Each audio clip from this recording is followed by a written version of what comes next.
Welcome to Strong Homes, Safe Families, our podcast where we focus on preparedness, mitigation, building codes, and any topic that advances the disaster safety and resilience movement. My name is Leslie Chapman-Henderson, and I will be your host today. The recent wildfires in California have been devastating, once again highlighting the urgent need for better home protection from disasters of all kinds. That's where the Wildfire Prepared Home Program from the Insurance Institute for Business and Home Safety, also known as IBHS, comes in. This groundbreaking initiative helps homeowners strengthen their properties against wildfires and make their neighborhood and community safer. Today, we'll explore how this program is making a difference and what you can do and learn from it to protect your home. So stay tuned. In this episode, we feature and have the pleasure of hosting a conversation with IBHS Chief Product Officer, Alister Watt. Welcome, Alister. Thank you, Leslie. It's nice to see you. So, Alister, before we talk about Wildfire Prepared Home and in general, the magnificent research you're doing at IBHS, can you tell us about yourself, your passions, and what led you to become involved in disaster safety and resilience? Sure, I'd love to. As you can probably tell from my accent, I grew up in Europe and Scotland. And my dad was a technical teacher, which meant that he had a very large garage. He had lots of tools. He had lots of things that were kind of half-made, lots of plans. And he loved to take me in there and kind of show me how you over-engineer things. And we would rebuild cars, we would build furniture, we would build all kinds of things together. And he would teach me this. And the common thread was build it to last. Don't just make it, you really got to make this thing strong. So it kind of became a joke in our family. And then wind forward to a few years later, I find myself in the United States, and I'm down in southern United States. I'm down in Mississippi, Louisiana, Georgia, at a time when Cat 5s were starting to become quite common. And the time that Katrina came in, I was 80 miles from the Gulf Coast and living in a ranch house in a yard with about 85 very mature pine trees. Not exactly where you want to be during a hurricane, not exactly where you want to be for the 2 weeks after you've lost power, not exactly the kind of place you want to be with 4 dogs, 2 kids, and a swimming pool that has the top of a pine tree in it. So we learned a lot about what it's like to suffer through hurricanes, the aftermath, both from a personal level, a family level, a community level. And this kind of, when I went back to what my dad said, there's got to be a better way of doing this. There's got to be a stronger way of doing this. So in 2018, when I started talking with Roy Wright about what he was doing at IBHS, and there was this opening for a chief product officer, of course I applied. And here I am today. And the rest is history, very good history. So your dad really taught you the power of the tinkering. That's funny, my dad was an engineer too. What did you study? What's your educational background? Varied. In undergrad, I did a joint in psychology and computing science. It was right at the time that technology was starting to take off. So I thought those might be 2 good things to take together. And then later, I did a master in business. So I have kind of that 360 view of things. That's a perfect triangle for what you bring and have brought in your time at IBHS. So today we want to zero in what is typical for IBHS, which is what we always call the leading edge of research, insight, innovation, and how we solve these problems that Mother Nature brings to us through disasters. And in this instance, in wildfire, you've done extraordinary work and really been leaders in helping us understand the best way to protect homes and putting them into programmatic deliverables that can help communities adhere to them and learn. That's the Wildfire Prepared Home. So I want to start by you explaining the program, and we can get into specifically who's eligible right now, and then later we'll talk about all the takeaways from the program for anybody wherever they live. Yeah, so let me start with the last one, and I'll work back. So if you are in California or you're in Oregon today, you are eligible to apply as a homeowner. That list is going to expand. There's a map on wildfireprepared.org, not .com, .org. There's a map on there that shows you where we are and where we accept applications. I expect during 2025 and certainly in 2026, you're going to see a lot more of those states colored in where we are. We're geared up, ready to go. If a member company asks us, be in state X, as long as they have some kind of approved rate filing, then they're in compliance with the regulator, then we'll be there 30 days later. That's the way that we're set to go. Anyone that's a homeowner can apply. The program, I should take a few steps back. In 2021, the insurance industry, our members, which for those of you who are listening, you're not aware, the lion's share of all of the net written premiums, written by homeowners, is represented in the IBHS membership. So it's got a fairly loud voice in terms of the industry. And they came to us in 2021 and said to my partner, Dr. Ann Cope, who's in charge of all the research, we would like a mitigation program like you have for wind fortified for wildfire. And we looked at each other going, they're crazy. This is not something you can engineer. Like with wind, it's math, it's loads and pressure on building on different materials that are able to withstand different kind of loads, etc., and construction techniques. With wildfire, it's about fuels, it's about wind, it's about people, it's about structure separation. So there's a lot of different variables that go into it. So how do you solve for all of those complex multiple variables that are different in different locations? So that's where we can, but then we thought, hold on a minute, maybe what we can do is we can take this 10 plus years of science that's been conducted by IBHS and many other parties, including NIST. Maybe we can take this and build something at the parcel level. So we can protect a house and start there while we accelerate some of our other research that would allow us to attack this from a neighborhood level. So we had most of the science we needed for neighborhood, but there were some critical parts that were missing, which were things like the distance, the separation between structures under different wind conditions, etc., fuel loads. We didn't have that science yet. And so that's what we've been very busy doing. So the parcel level program is designed to do two things. If you are in an existing house that is not mitigated against wildfire, you can use the Wildfire Prepared Home Base program, which is designed specifically for retrofitting. It is mainly about the vegetation that's around your house, and there are some structural elements, vents and things like that go into it. But it is something that if you're able-bodied and you have the inclination, you could do by yourself. You might need a little bit of help, but you have to get up in the attic and things like that. But it's designed to be accessible because most of the houses are already built, right? So we need to provide a good solution for them. On the other end, on new builds, there's a higher level of protection, which is easier to achieve from a new build perspective because you're just selecting materials. So it's things like non-combustible siding, as opposed to like maybe a wood composite siding that you like. So those types, it's a different type of window. It's a dual pane tempered window. Most of these things in California are commonplace because they're part of the Chapter 7A building code that exists, that is enforced in areas of higher wildfire risk.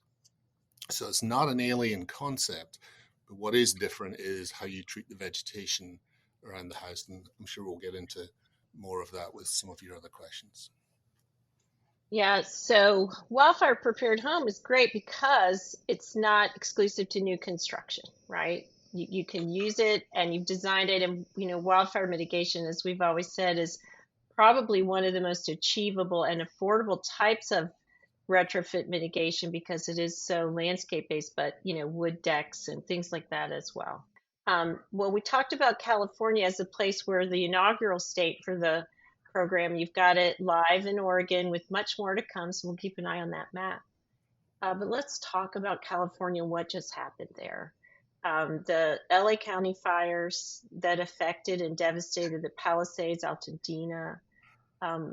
What lessons can we take away so far? I know you've had teams on the ground there already, and I've read and seen some of the early reports. What what are we seeing that validates the research, or is there anything new, or is it simply just it telling us that we're on the right path with everything regarding density? You talked about the neighborhood standard versus the individual, but what did we learn in California so far?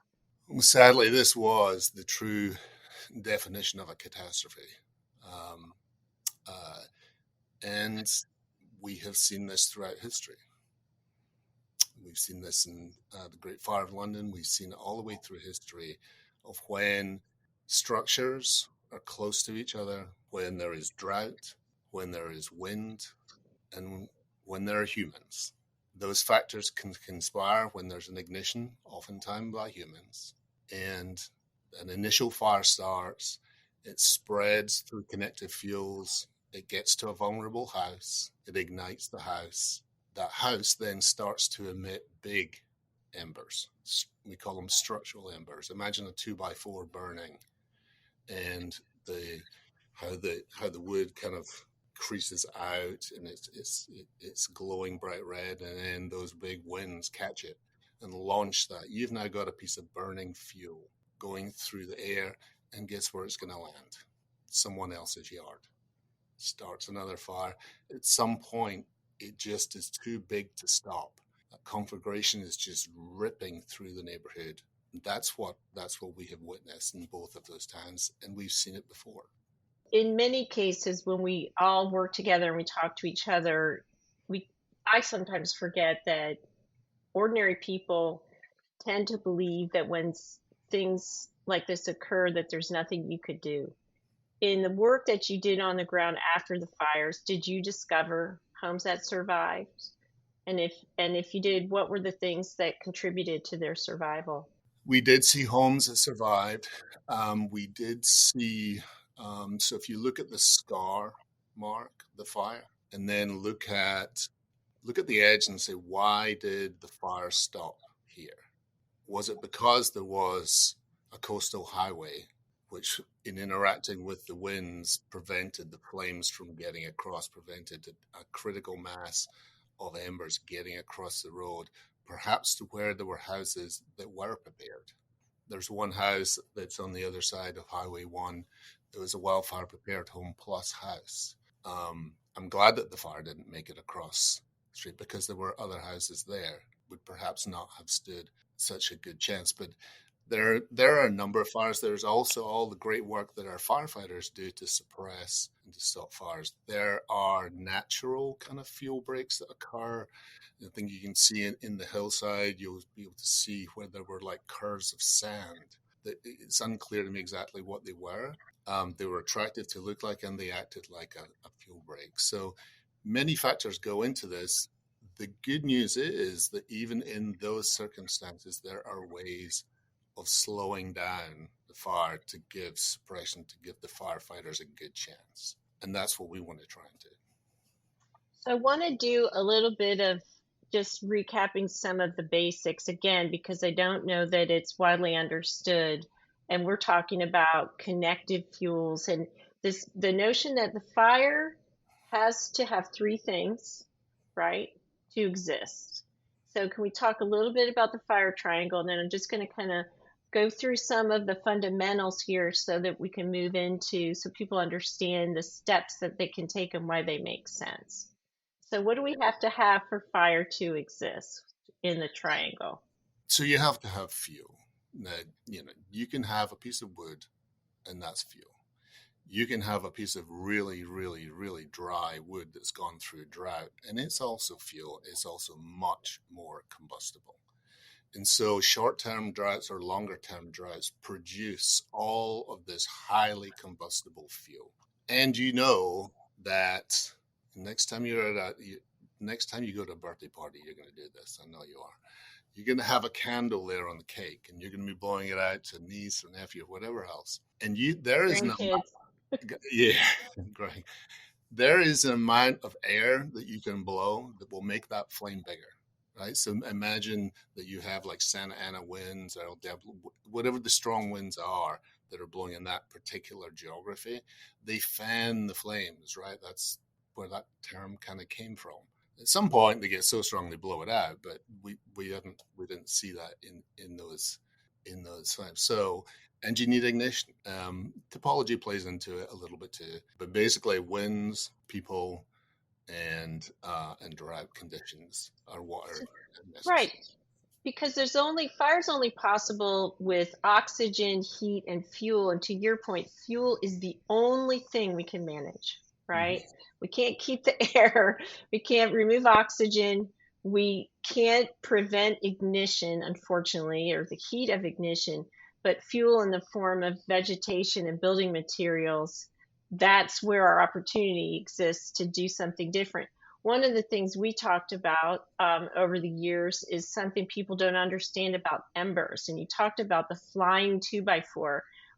I've seen different numbers conservatively that an ember can fly X number of miles. What's the latest from IBHS in the way of thinking? How far can those embers travel in a Santa Ana winds? I lived in California and I know the power of those winds.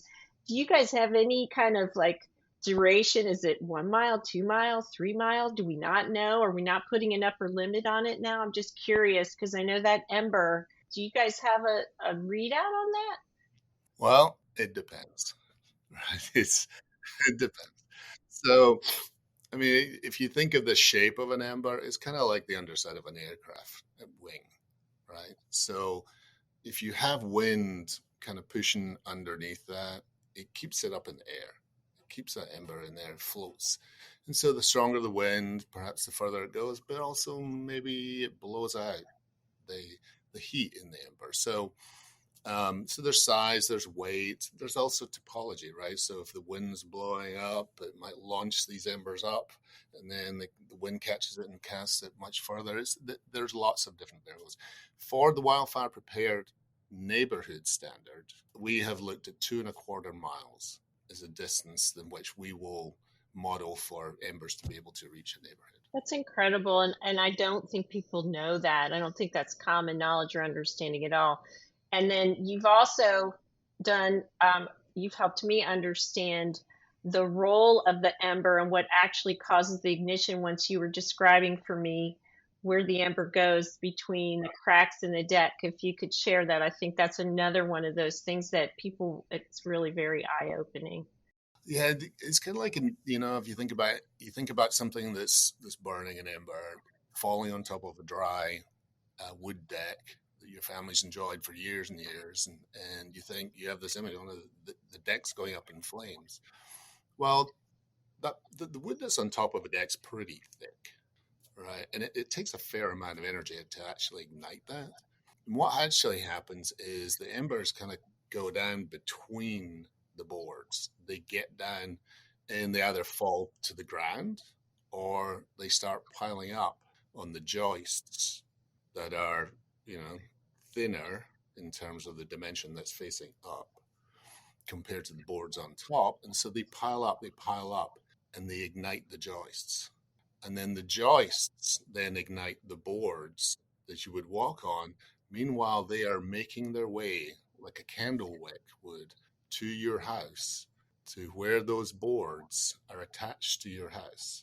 And when it gets there, really bad things could happen. And I think that's so important because people think that it's exactly the opposite, right? That it lands on the deck or that a giant wall of fire comes. I don't think they understand the subtlety and the danger of that, which leads me to want you to talk about why the 0 to 5 is so important. Embers are always going to be, if there's a fire and there's wind, embers are always going to come in. The question is, what happens to them when they interact with your house? Now, we have, if you go on Vimeo or IBHS.org and look at any of our videos, you can see live video footage of embers being launched at a house and what happens. And I'll just tell you this one thing, and then I'll go back to your original question on this. When you look at that photograph, when you look at those videos, you will see this just amazing cast of embers coming out from 6 pipes from maybe 20, 30 feet away. And they hit the house. And people say, well, an ember's not going to ignite my window. And they're correct as long as that window is actually intact. Otherwise, it's igniting what's on the other side of it. But what happens is the ember hits the side of the house and it falls to the ground. And if enough of them hit the house and fall to the ground, all of a sudden you've got a pile of embers that are burning along the edge of your house. Now, if the edge of your house in that 0 to 5 is combustible, then those embers have a pretty good chance of igniting it. And we know that if a house ignites, there's about a 90% chance that it'll be a complete loss. So the embers, what we have to do is make sure that when the embers hit the house and they fall to the ground, that they do no harm. And the best way of preventing them from doing harm is to have nothing there that it can harm. And that would be anything that's combustible. It could be a green trash can. They call them green bombs in California because people put their ashes in it. The ashes aren't out. And guess what? It ignites the trash can, and it's right there by the side of your house in your favorite place you like to keep it, next to the air compressor. It's vegetation.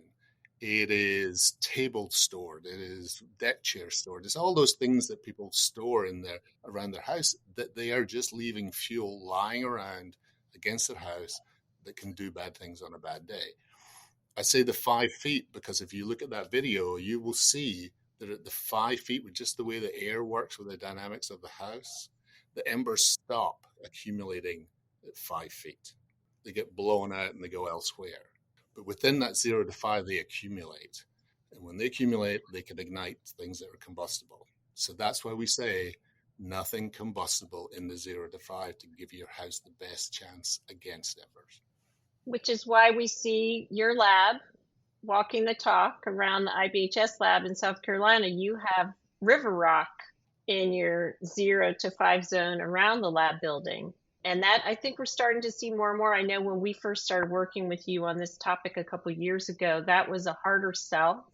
But I think events in the last several years and all the work you've done, going to California, doing the side-by-side burns, going to Ember Stomp in Northern Cal, and these kinds of things is really getting the word out. People are understanding there's nothing allowed 0 to 5 that's combustible, and that's the best protection. So you mentioned the Vimeo files. I wanted to say for our listeners too, in our show notes, we will have links to your fantastic videos and the other information here and in the different websites too.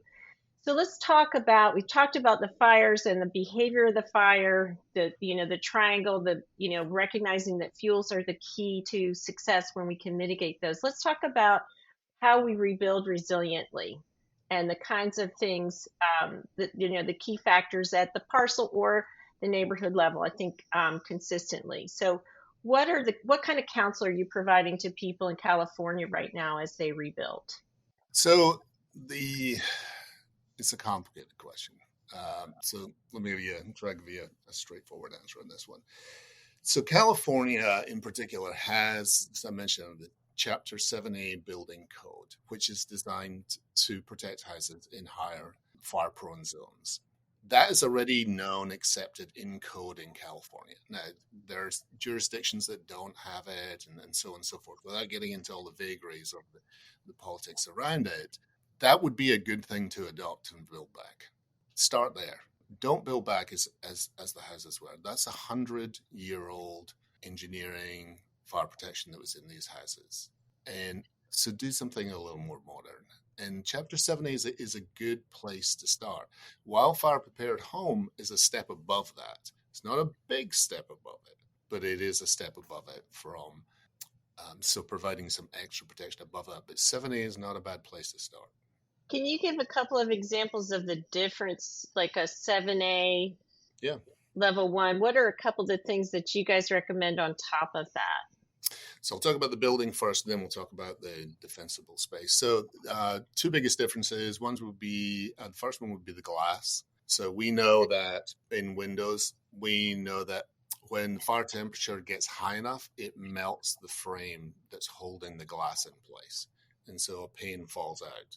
So we want there to be another pane behind it, which is able to withstand the heat and stay in place.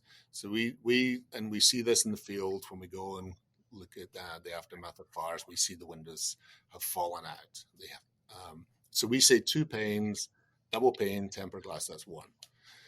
The second thing that we do is the eaves are, in many, many, many cases, the point of failure for fire getting into a house. And so, which kind of makes sense in that you've got flames going up, heat going out, and then you get something kind of, it holds the heat. And eventually it just can't cool enough. The heat's greater than the cooling power, so it ignites. And so we have protections around enclosing eaves, and there's several other measures there too, but basically making that vulnerability less of a vulnerability compared to 7A. The big difference is the 0 to 5. 7A is a building code, so it's about the structure rather than the yard, and so the defensible space 0 to 5 is a big difference on top of that. That makes perfect sense. And those are really actionable things too. I've seen some good DIY on the eaves and how, how to address those. And we have a new, as you know, finally getting our Wildfire Strong program up and out there. And thanks to you guys, we're going to have a lot of great content to share there, including those kinds of videos from you guys and some other folks. All right, so we talked a lot about the preparedness, and I think we talked about 0 to 5. Can we talk about the roof? Yeah.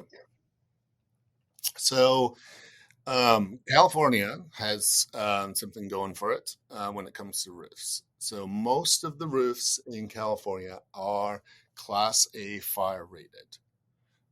So if you go to any asphalt shingle, if it's asphalt shingles you want, go to any distributor in California, you will not be able to buy anything other than Class A. And somebody might make a liar out of me here, but that's the that is the standard that they sell to. Now, there are some roofs, legacy roofs, older ones that are made from cedar shake and things like that.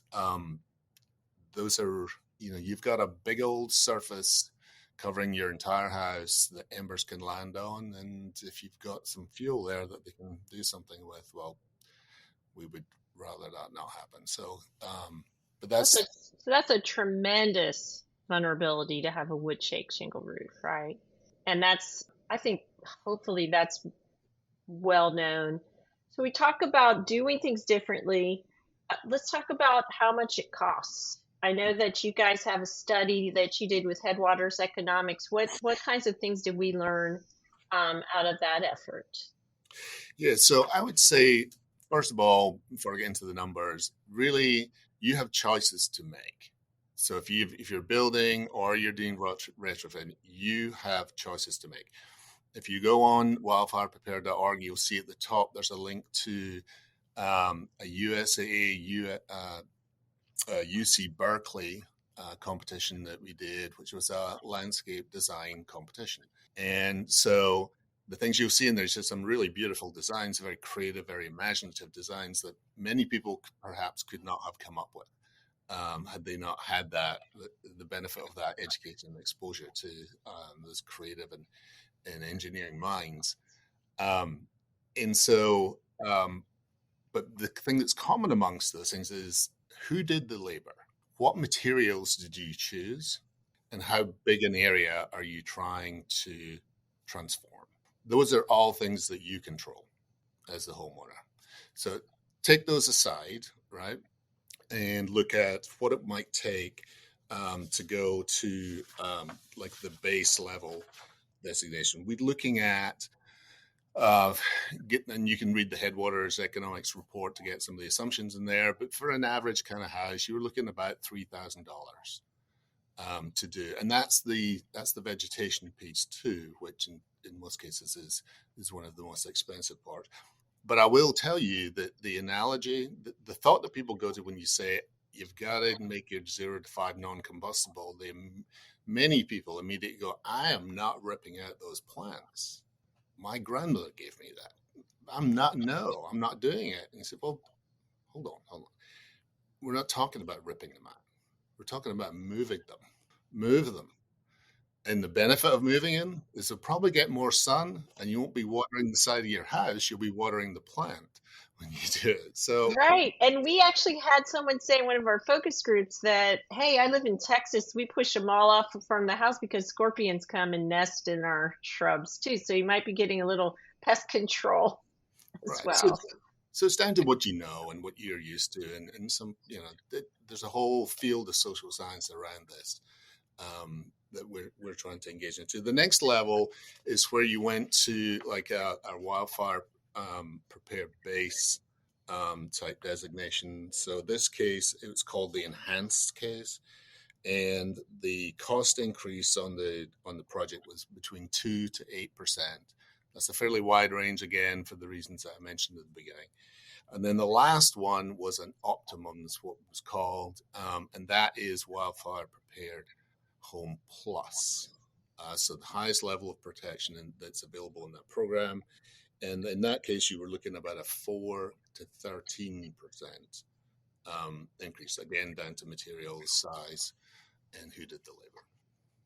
So there's 3 levels of savings, and you can get started yourself right away. One of the things I remember when this first came out, non-combustible fence, you think, oh no, my wooden fence. But then what you see, that what people do is that first at least 5 feet may be metal, but you can then continue with a different material beyond that zone perhaps. So that's really helpful. Again, I think that points up in that study that you did with Headwaters, points up the affordability, and then of course weighed against the notion of what you said before. 90% of the time, if you have ignition, you're going to lose your entire home.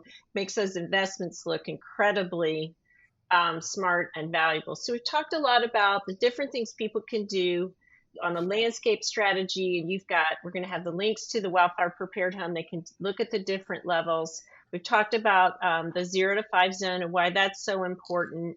I think another thing that's different in wildfire mitigation is the notion of individual home mitigation versus a systems approach. Can you talk a little bit about how that is set apart in this particular challenge, as opposed to a hurricane, where if I protect my windows and hold my roof down, I've got a really good shot at survival? But why is my neighbor so important in my effort to survive wildfire? Yeah, so again, think of embers for a moment. The analogy that I use in my head is, when I'm talking with people, is where is the weak link in the chain? When you're looking at protecting your house against embers, just embers, where is the weak link in your chain? Do you have one? No, it's a serious question. Do you have a weak link in your chain? And the systems-based approach gets to that, which says don't leave a weak link.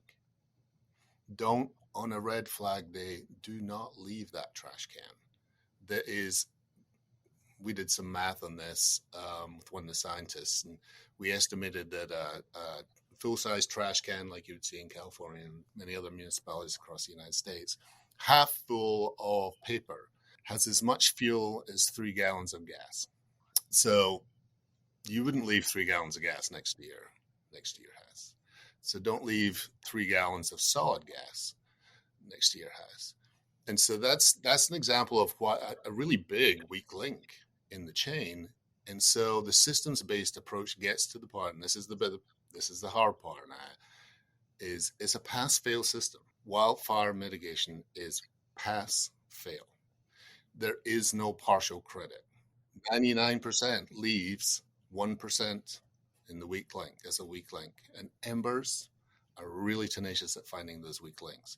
You watch some of the footage from the doorbell cameras from the LA fires, and it is horrifying. You see people standing there in these embers trying to mitigate, trying to put down water, other things to stop the embers igniting.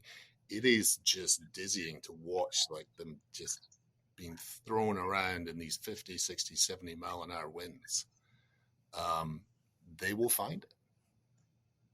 So have you seen examples, since it is a systems challenge? The notion of pass fail, I think, is really critical, because there's no, it's all or nothing, right? And I think that's a great way to help people understand, unlike other types of hazards where you may have partial damage and you may be able to recover somewhat. What about the neighbors, though? If you're standing alone and you've done your part, do you see people banding together? I know when NFPA has what we all support, Wildfire Community Preparedness Day, are people getting out and addressing those common areas in the neighborhood that maybe don't have a fuel break and creating fuel breaks? Do we see that kind of activity taking hold? I mean, we certainly want to encourage more of that, but isn't that as essential in wildfire? What your house has done, isn't it essential to get everyone to get on board and take action, because their embers could become, becoming your way, right? Imagine this. You have done your job perfectly. You don't have any wood fence touching your house. You have wood fence, but it's not in the 0 to 5. You have taken care of your tree canopies. You've taken care of the gutters. You've taken care of your roof being clean. You've taken care of everything that you need to do. You've made sure that your connective fuels aren't so long that they give a pathway to the house, that they're broken up into smaller sections. And there's a 10-foot shed on the other side of the fence that contains gasoline to fuel the lawnmower that is also in there, alongside other things, and it's 5 feet from your house. You've done everything. You did everything that you could, but did your neighbor? And one of the things that does actually warm my heart a little bit, when we did some research in the North Bay area, we got into slightly more rural areas, is people said, I would actually do this. I would do the mitigation for my house because I don't want to be a problem for my neighbor.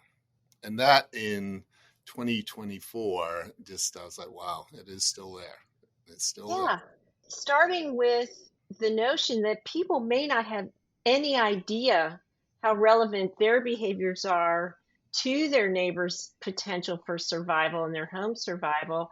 And I think with that awareness in hand, that's got to be a very strong motivator. Does that factor into the new standard for neighborhoods? Is that why that's so important? I recently saw a presentation by Ian about the new neighborhood standard, and it was fascinating. Kudos to you guys for taking that on, because it's novel, correct? We have the Firewise community program, but this is really helping take that to the next level.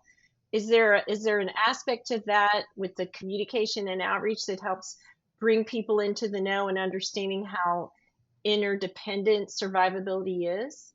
Yeah, so the neighborhood standard is in prototype right now.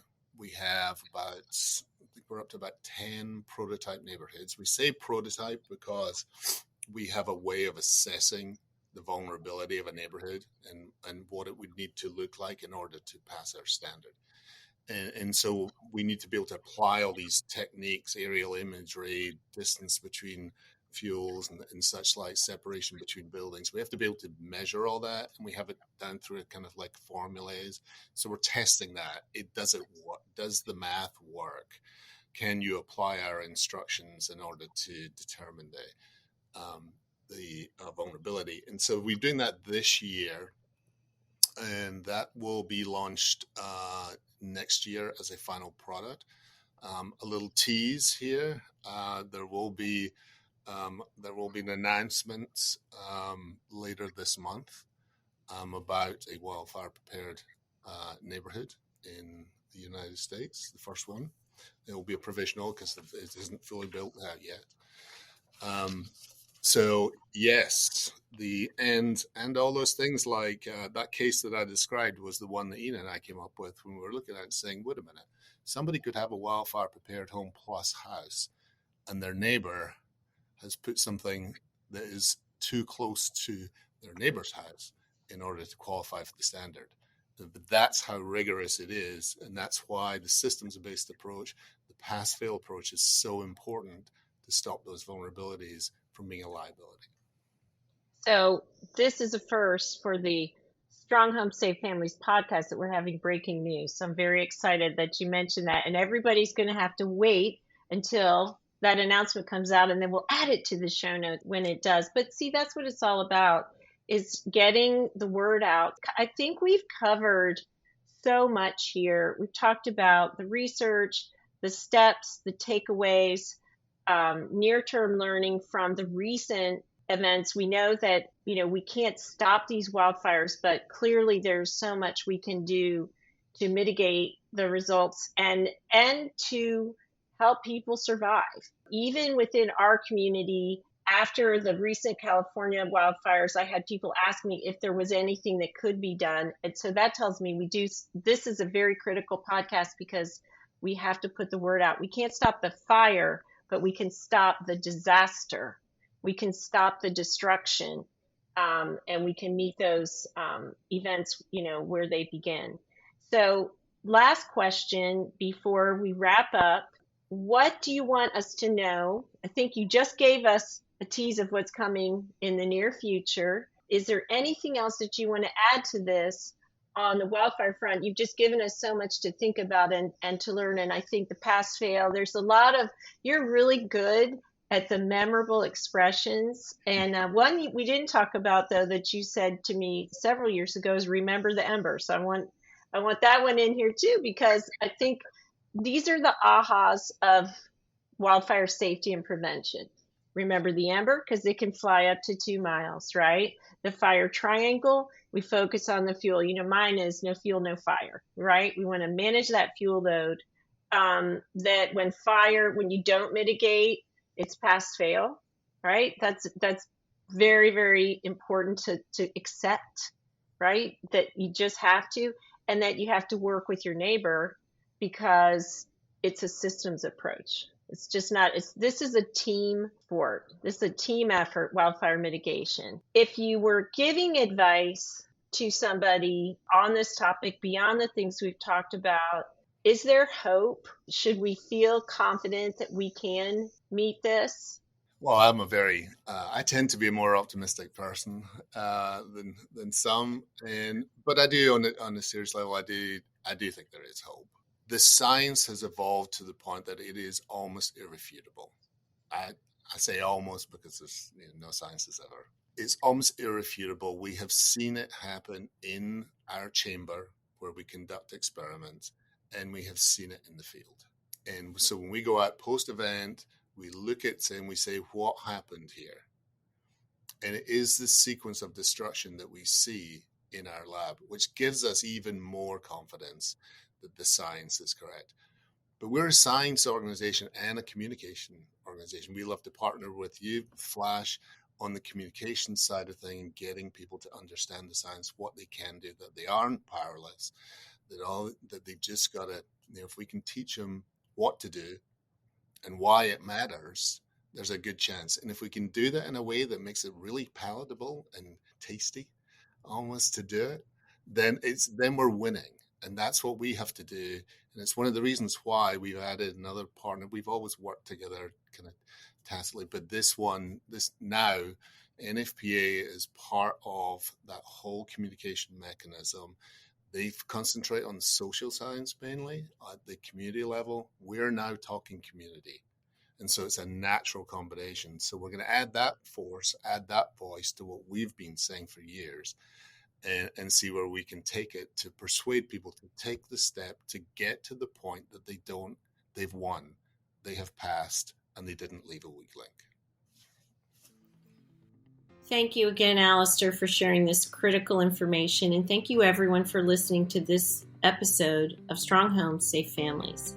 Please email us at info@flash.org or call us toll-free at 877-221-SAFE. That's 7233.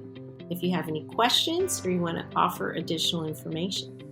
Don't forget to subscribe, rate, share, and give us a review on iTunes. Until next time, this is Leslie Chapman-Henderson, and thank you for joining us.